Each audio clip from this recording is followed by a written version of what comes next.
I'm Rob Skinner, and this is the Rob Skinner Podcast. You ever have those moments in your life where you just wish you could forget?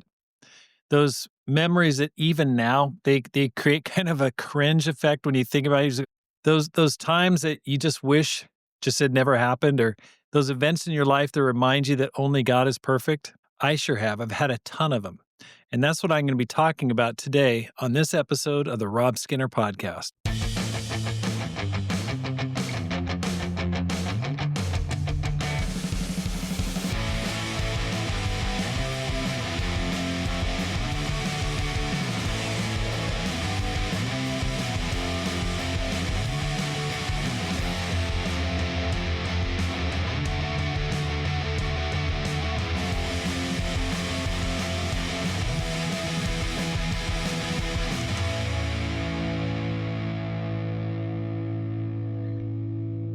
Welcome back to the Rob Skinner Podcast. My goal is to inspire you to live a no regrets life, make this life count, and multiply disciples, leaders, and churches. I'm going to start talking today about some of my faith fails, and I've got many of them. But I remember the summer of 1991, Pam and I organized a special Neighbor Day service or visitor service at our new church planting in Portland, Oregon. We were meeting at the Forestry Center there in Portland, up in the hills.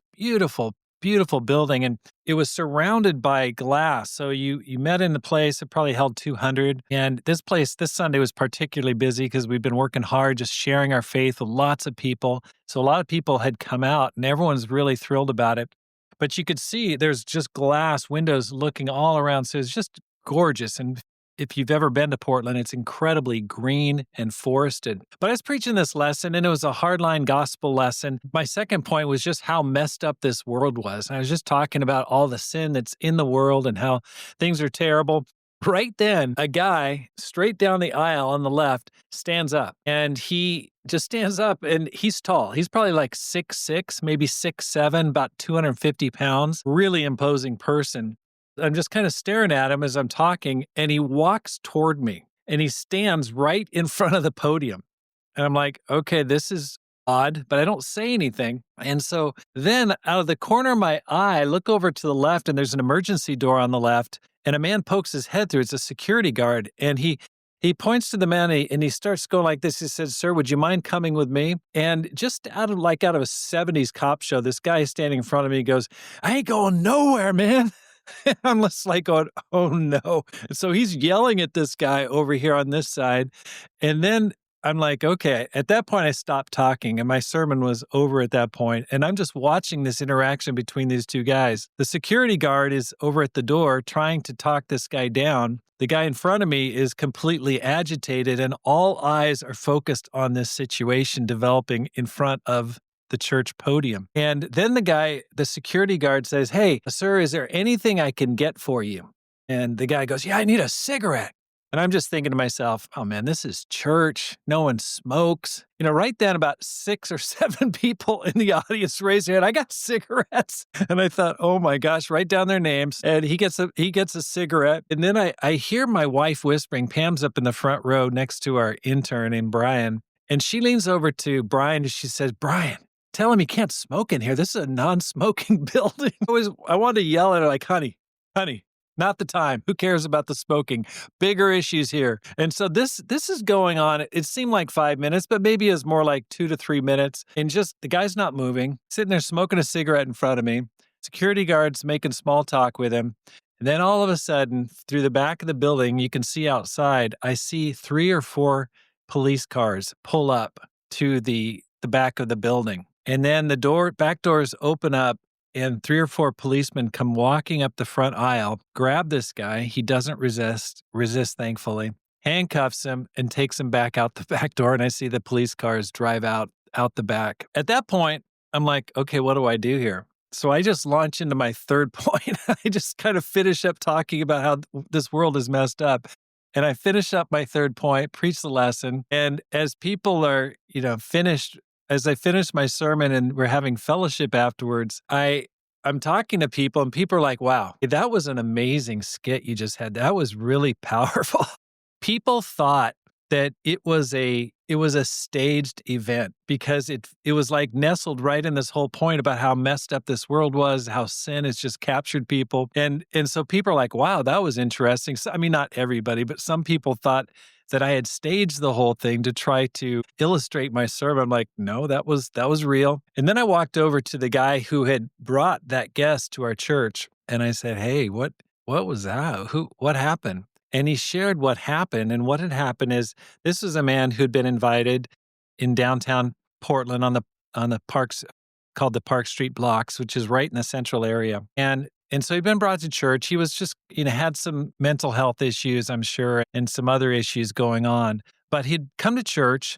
And after the communion, he said, hey, I got to go, Paul. And so he said, I got to leave early. And so he walked outside to get the bag out of the Christian's car, and the window was down about this much. And so he reached his hand to grab his bag out of the disciple's car. And when he pulled it out, he broke the window. And so right then a security guard came along and confronted him. And this man, who's about 6'6", punches the security guard in the face. And so that's what started it. And then the man goes over to the phone bank. This is the 90s, so there's no cell phones. And he's making a call to get picked up. And another security guard confronts the guy and he punches that security guard. And so at that point, the man walks back into the church service and sits down for my sermon. And that's where the story picks up that I just talked about. So he had left earlier, gone out. And so the security guard had called the police in the meantime. And that's when he had come in and tried to call him out. But it was like so shocking and just hard to believe. The poor guy who brought him as a guest, he was just white. He was white like a sheet. And it reminds me of this scripture in 2 Timothy chapter 4, verse 5, where it says, Paul tells Timothy, who's a young minister, but you keep your head in all situations, endure hardship, do the work of an evangelist, discharge all the duties of your ministry. This is actually a scripture that I try to teach any young evangelist or young leader as really my first go-to lesson, because what God was doing during that time is really training me. I mean, I was a new church leader. I was fired up, but this opened my eyes like, oh my gosh, never saw this coming. But I had to keep my head in that situation. And I mean, I didn't know what was going on. I thought, is this guy going to take hostages?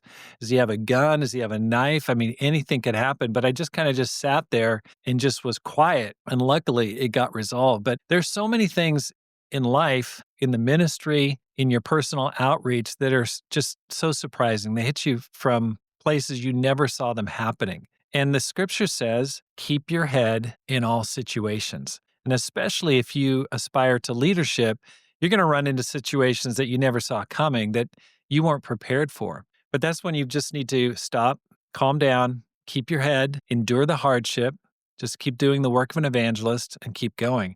I was so happy that I kept on going with the lesson. Everything worked out great. People became Christians. It was an explosively growing church.